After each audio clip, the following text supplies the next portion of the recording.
Hello दोस्तों, अगर आपकी उम्र 25 साल से लेके 65 साल के बीच में है और आप भी अपने लिए कोई इन्वेस्टमेंट देख रहे हैं तो ये वीडियो आपके लिए है। तो किस प्रकार के फाइनेंशियल इंस्ट्रूमेंट में आप इन्वेस्टमेंट कर सकते हो, क्या रिटर्न्स आएंगे, उसके लिए इस वीडियो के अंत तक बने रहिए।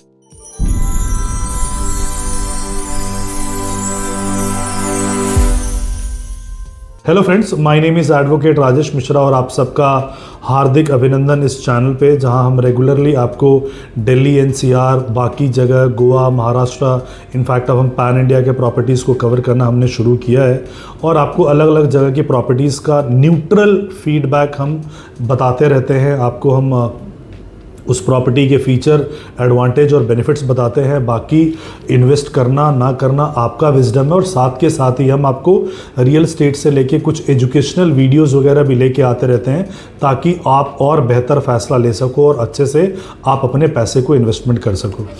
जैसे ही रियल एस्टेट इन्वेस्टमेंट के बारे में बात आती है तो सवाल आता है, बहुत सारे कस्टमर कहते हैं कि हम प्लॉट में इन्वेस्टमेंट करें कि कमर्शियल में इन्वेस्टमेंट करें या फ्लैट में। बेसिकली ये कैटेगरी है रियल एस्टेट में जहाँ पे कि आप इन्वेस्टमेंट कर सकते हो। कुछ और कैटेगरीज भी हैं लाइक एग्रीकल्चर लैंड्स वगैरह हो गए, वो अलग चीज़ है, but more of a end user के हिसाब से और इन्वेस्टर के हिसाब से, एक आम जनता के हिसाब से हम आज इन 3 चीज़ों को कवर करेंगे कि आपको प्लॉट में इन्वेस्टमेंट करना चाहिए, फ्लैट में इन्वेस्टमेंट करना चाहिए या कमर्शियल में इन्वेस्टमेंट करना चाहिए या उनके एडवांटेजेस क्या है। जब भी हम रियल एस्टेट इन्वेस्टमेंट के बारे में बात करते हैं, उससे पहले अगर हम इन्वेस्टमेंट की बात करते हैं तो there are an number of financial instrument. मैं इससे पहले बैंक में जॉब करता था तो मुझे आइडिया है कि कितने प्रकार के फाइनेंशियल इंस्ट्रूमेंट्स होते हैं, लाइक म्यूचुअल फंड हो गया, किसान विकास पत्र हो गया, रिकरिंग डिपॉजिट हो गया, स्टॉक्स हो गया, बहुत सारी चीज़ें होते हैं जहाँ पे आप इन्वेस्टमेंट कर सकते हो। उन सब की खास बात यह है कि वो छोटे टिकट साइज में भी स्टार्ट हो जाता है। मतलब अगर आपको 5,000 का भी म्यूचुअल फंड लेना है आप ले सकते हो, 1,000 रुपये का भी लेना है ले सकते हो, छोटे टिकट साइज में भी आप एफडी कर सकते हो, रिकरिंग डिपॉजिट कर सकते हो, गोल्ड ग्राम्स में आप परचेज कर सकते हो। रियल एस्टेट में एंट्री गेट इतना टाइट है कि यहाँ पे आपके पास एक अच्छा खासा अमाउंट होना चाहिए तभी आप यहाँ पे एंटर कर सकते हो। अब रियल एस्टेट में भी 2 कैटेगरी होती है। एक होता है जो होता है एंड यूज़र, कि किसी को दुकान खरीदना है, दुकान खोलना है तो उसके लिए दुकान को खरीदता है और वहाँ पे दुकान खोल के बैठता है, वो एंड यूज़र हो गया। या किसी को फ्लैट चाहिए रहने के लिए तो सिर्फ रेंट से बचने के लिए वो फ्लैट लेता है और अगले 20 साल के लिए ईएमआई वगैरह भरता रहता है। हालांकि अगर वो पैसा अगर वो ईएमआई में ना भरे, किसी म्यूचुअल फंड में या कहीं और जगह इन्वेस्टमेंट कर दे तो उसको वो जो फ्लैट जो 20 साल का ईएमआई भर रहा है, 7.5 साल में उस फ्लैट की कीमत के बराबर उसका वो कॉर्पस हो जाएगा और फ्लैट उसको लगभग फ्री का उसको पड़ेगा। बेसिकली किसी महापुरुष ने ये कहा है कि अगर आप अपने बुढ़ापे के लिए जवानी को कुर्बान मत कीजिए, और बहुत सारे लोग होते हैं जो अपना जवानी जो है सिर्फ ईएमआईज में कुर्बान कर देते हैं। हमारे यहाँ पे जो दिखावे की जो ज़िंदगी चलती है, आईफोन, ये चीज़ें, पॉश गाड़ियाँ, फ्लैट्स, और वो ईएमआईज पे चल रही है। तो हम आज उन इन्वेस्टर्स को एड्रेस करेंगे जो सीरियस इन्वेस्टर हैं और सीरियसली यहाँ पे इन्वेस्टमेंट करना चाहते हैं, जो लॉन्ग टर्म होराइजन लेके आना चाहते हैं और लोन के थ्रू नहीं इन्वेस्टमेंट करना चाहते हैं। बिकॉज लोन के थ्रू अगर आप इन्वेस्टमेंट करोगे तो वो एक्चुअली जो प्रॉफिट है, आपका सारा का सारा जो प्रॉफिट है वो आपका बैंक लेके जाएगा, आपके पास वो कुछ भी बचेगा नहीं है, आप स्ट्रगल करते रहोगे। और किसने देखा है कि मतलब बुढ़ापे में आप ये सेव कर लोगे तो अच्छा लाइफस्टाइल होगा, क्या पता आप बुढ़ापे तक पहुंच ही ना पाओ। वो चीज़ें होती हैं। तो आज हम एक सीरियस इन्वेस्टर्स जो हैं उनको हम एड्रेस करेंगे और लॉन्ग टर्म के इन्वेस्टर को। अगर आप शॉर्ट टर्म के इन्वेस्टर हैं, छोटे समय में प्रॉफिट कमाना चाहते हैं तो रियल एस्टेट आपके लिए नहीं है। तो ये वीडियो अभी यहीं तक आपके लिए था, इसके आगे आप इसको स्किप कर सकते हो कि ये वीडियो उन्हीं के लिए है जो एक लॉन्ग टर्म इन्वेस्टर है। और वैसे भी कहा जाता है कि 3P जो है, ट्रिपल P, लाइक पेड़, प्लांट्स, पुत्र, बेटा और प्रॉपर्टी, ये तीनों लॉन्ग टर्म की इन्वेस्टमेंट होती है, शॉर्ट टर्म की इन्वेस्टमेंट नहीं है। और ये तीनों रिटर्न वाली चीज़ है कि फॉर एग्जाम्पल आपने कोई पेड़ लगाया तो पेड़ लगाते ही आपको फल मिलना शुरू नहीं हो जाएगा, आपको इंतज़ार करना पड़ता है 12 से 15 साल। खासकर अगर आम का पेड़ है, लीची का पेड़ है तो इतना समय वो लग जाता है फल आने के लिए। दूसरा, अगर आपका पुत्र है, बेटा है आपका, तो आई एम श्योर कि आप बुढ़ापे की लाठी उसको बोलते हो, आपके लिए बहुत बड़ा वो एसेट होता है। अगर आपने उसकी अच्छी एकेडमिक्स दी होगी, अच्छी स्कूलिंग अगर करवाई होगी, तो आपके बुढ़ापे का सहारा आपका बन के आएगा। लेकिन अगर पैदा होते ही 4-5 साल के बाद चाहते हो कि वो आपको कमाना शुरू कर दे और हेल्प करना शुरू कर दे, तो चाय के टपरी पे ही काम करेगा, वो कभी इंजीनियर, डॉक्टर या साइंटिस्ट वगैरह नहीं बन पाएगा। तो उसमें भी आपको एक टाइम देना पड़ता है। सिमिलरली प्रॉपर्टी में भी आपको टाइम देना पड़ेगा। It is not like stock कि आप इसको डेली ट्रेड कर सकते हो। जो लोग बहुत फास्ट ट्रेड करते हैं वो लोग बहुत फास्ट नुकसान भी खाते हैं। क्योंकि मैं एक छोटा सा एग्जांपल लेता हूं, लाइक बीपीटीपीएम स्टोरिया का हम अगर बात करते हैं द्वारका एक्सप्रेसवे पे, तो लगभग 50 से नीचे के रेट पे वो लॉन्च हुआ था। आज 2.25 लाख के रेट पे है वो। सो लगभग 10 गुना का प्राइस आया है। किसी ने उसको 50 पे लेके 60 का बेच दिया, किसी ने 70 का बेच दिया, तो उनको वो प्रॉफिट्स नहीं आए।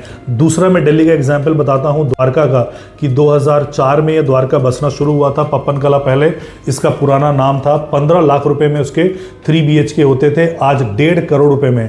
लेकिन किसी ने 17 में बेच दिया, किसी ने 19 में बेच दिया, तो आज उनको वो 1.5 करोड़ का स्वाद उनको कभी भी नहीं मिलेगा। सो 20 सालों में वो 10 गुना हुआ है। और मतलब एवरेज करोगे तो आप हर 2 साल में प्राइस डबल हुआ है। तो ये आपको कहीं पे भी, आपको रियल एस्टेट के अलावा इतना आपको ग्रोथ कहीं पे भी नहीं मिलता है। नाउ बात आती है कि हमें प्लॉट में इन्वेस्टमेंट करना है कि फ्लैट में करना है कि कमर्शियल में करना है। तो उसका सबसे सटीक जो है, मैं आपसे सवाल करता हूं कि आपको कितने होराइजन के लिए, कितने टाइम के लिए इन्वेस्टमेंट करना है, नंबर 1 ये। दूसरा, आपको कितने अमाउंट को इन्वेस्टमेंट करना है, वो सबसे इंपॉर्टेंट सवाल है। और फिर आपका जो पर्पस है, मोडस ऑपरेंडी ऑफ इन्वेस्टमेंट क्या है। तो अब हम आगे बढ़ते हैं कि plot versus flat versus commercial. तो जब भी आप प्लॉट में इन्वेस्टमेंट करते हो तो आपको फायदा, हर एक के कोई फायदे हैं, कुछ नुकसान है। हम दोनों चीज़ों पे न्यूट्रली डिस्कस करेंगे। तो जैसे ही कोई आप प्लॉट लेते हो तो प्लॉट का फायदा ये होता है कि प्लॉट का जितना ज़्यादा FSI होगा, जितना ज़्यादा FAR फ्लोर एरिया रेशो होगा, उतना आपको एडवांटेज होगा। और प्लॉट में 100% कवरेज जो होती है, मान लो फॉर एग्जाम्पल 100 गज है, तो अगर सेटबैक छोड़ने के बाद आपका अगर FAR 4 है, तो आप 400 गज की कंस्ट्रक्शन कर सकते हो, स्टिल +4 उसको बना सकते हो। वेयर एज यही पैसा आपने अगर फ्लैट में डाला है तो फ्लैट में 35% लोडिंग होती है, यानी 100 गज का फ्लैट आपने लिया है तो 35% लेस होके आपको मिलेगा। और अगर ये कमर्शियल है तो कमर्शियल में जो है आपको 50% लेस होके आपको आता है। लोडिंग उसकी 50% की होती है, यानी आपका प्राइस ऑलमोस्ट डबल के आसपास हो गया। तो वहां पे FAR का एक बहुत बड़ा एडवांटेज होता है जब आप प्लॉट लेते हो। दूसरा, प्लॉट में जब आप लेते हो तो आपकी डिपेंडेंसी किसी पे नहीं होती है, आप किसी पे डिपेंडेंट नहीं हो। फ्लैट लेने के बावजूद भी आप डिपेंडेंट हो कि सोसाइटी कैसा चल रहा है, RW की मूवमेंट क्या हो रही है, RW में कैसे लोग हैं, उसकी मेंटेनेंस कैसी है, सीपेज है कि नहीं है, लिफ्ट बराबर फंक्शन कर रहा है कि नहीं कर रहा है, बिल्डर उस पर ध्यान दे रहा है कि नहीं दे रहा है। और बिल्डिंग पुरानी हो गई तो उसकी वैल्यू फिर डिग्रेड होना शुरू हो जाती है। Same in the case of commercial, कि मान लीजिए एक कमर्शियल मॉल में आपने इन्वेस्टमेंट किया है और वो 4000 करोड़ का मॉल था, आपकी दुकान 4 करोड़ रुपए की थी। लेकिन अगर मॉल में फुटफॉल नहीं है तो भले ही आपने कॉर्नर का दुकान लिया होगा, एंट्रेंस का दुकान लिया होगा, लेकिन शायद आपका वो शॉप ना चले। उसका रीज़न है कि वो शायद वहाँ पे मॉल फुटफॉल को पुल नहीं कर पा रहा है। और अगर आपने अंडर कंस्ट्रक्शन में इन्वेस्टमेंट किया है तो उसमें एक एडेड कॉस्ट आता है। फॉर एग्जांपल लाइक प्लॉट में कोई GST नहीं है, रेसिडेंशियल जो फ्लैट्स है उसमें 5% का GST है, और कमर्शियल में आपके 12% का आपका GST आता है। नाउ इसके अलावा जब आप इसको सेल करने के लिए निकलोगे, सपोजिंगली आप इसको सेल करने के लिए निकलोगे, तो लॉन्ग टर्म कैपिटल गेन पे करना पड़ेगा। अगर आपने फ्लैट का पैसा सेल किया है और फ्लैट का पैसा सेल करके आपके पास आया है, तो सेक्शन 54E में आप इसको सेविंग कर सकते हो। अगर 2 साल के अंदर दोबारा आप रेसिडेंशियल प्लॉट में ही या फ्लैट में इन्वेस्टमेंट करते हो। कमर्शियल में आपको सेक्शन 54E के अंतर्गत कभी भी आपको रिबेट नहीं मिलता है। उसके अलावा जो प्लॉट है, सो प्लॉट के जो है n नंबर्स ऑफ बायर्स आपको मिलेंगे। लाइक आपने कोई प्लॉट लिया हुआ है तो प्लॉट का बायर बिल्डर भी होगा, एंड यूज़र भी होगा, बिकॉज उस पर कुछ बना नहीं होगा। मैंने कुछ बना दिया तो सामने वाले को पसंद हो सकता है ना है।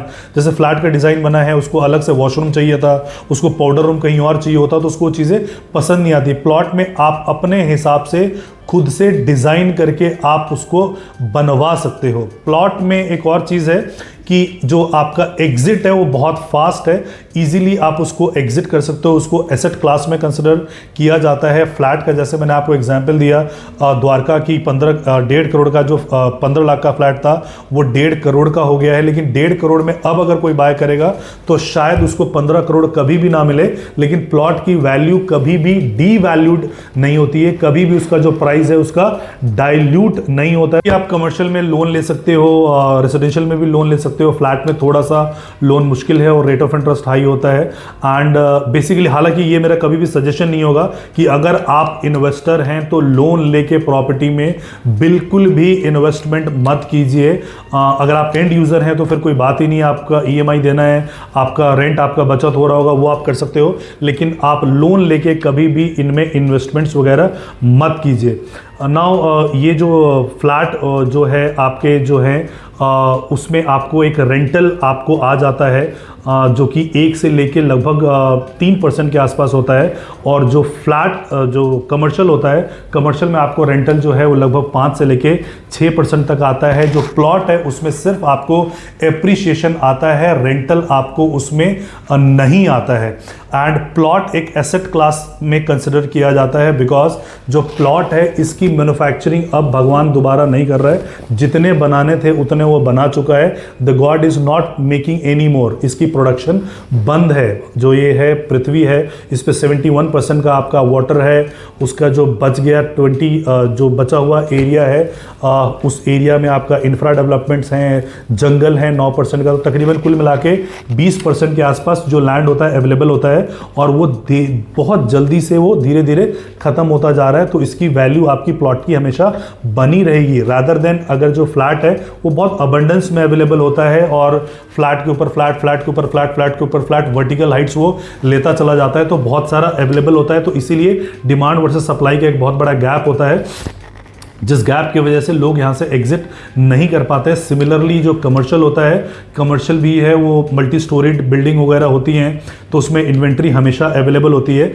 एक जो खास बात है कि अगर आप इन्वेस्टमेंट करते हो तो आपको कमर्शियल में जो चुभना शुरू होता है वो उसकी मेंटेनेंस है, कि 20 रुपये के आसपास की इसकी मेंटेनेंस है। लेटर सपोज आपने कोई शॉप खरीदी 1000 स्क्वायर फीट की, तो 1000 स्क्वायर फीट के हिसाब से अगर 20 रुपये की अगर उसकी मेंटेनेंस है तो तकरीबन आपको 20,000 रुपये के आसपास का उसको मेंटेनेंस देना है खाली का।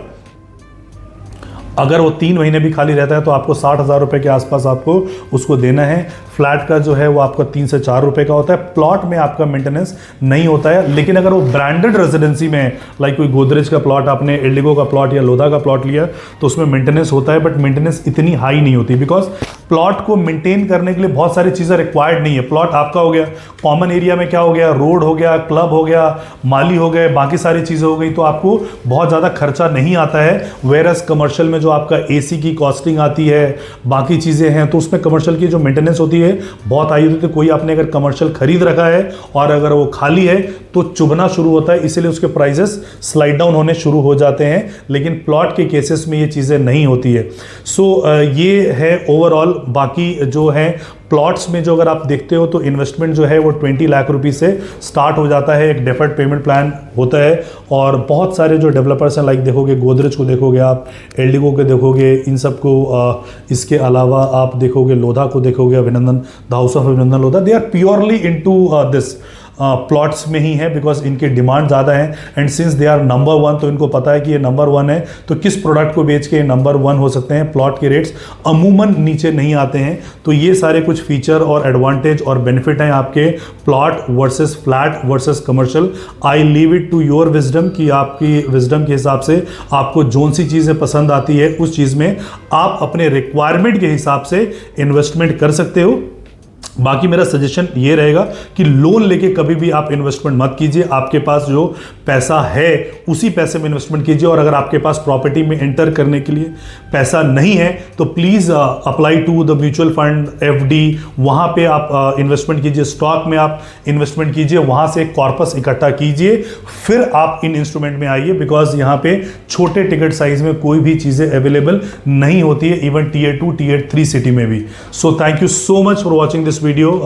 अगर आपको ये वीडियो पसंद आया हो तो आप इसको लाइक करें, अपने फ्रेंड्स के साथ इसको शेयर कर सकते हैं, और हमारे हमारे चैनल को कर लो आप सब्सक्राइब, ताकि इसी प्रकार के वीडियोस हम आपके लिए बना के आते रहें। Thank you so much for watching this video. जय हिंद।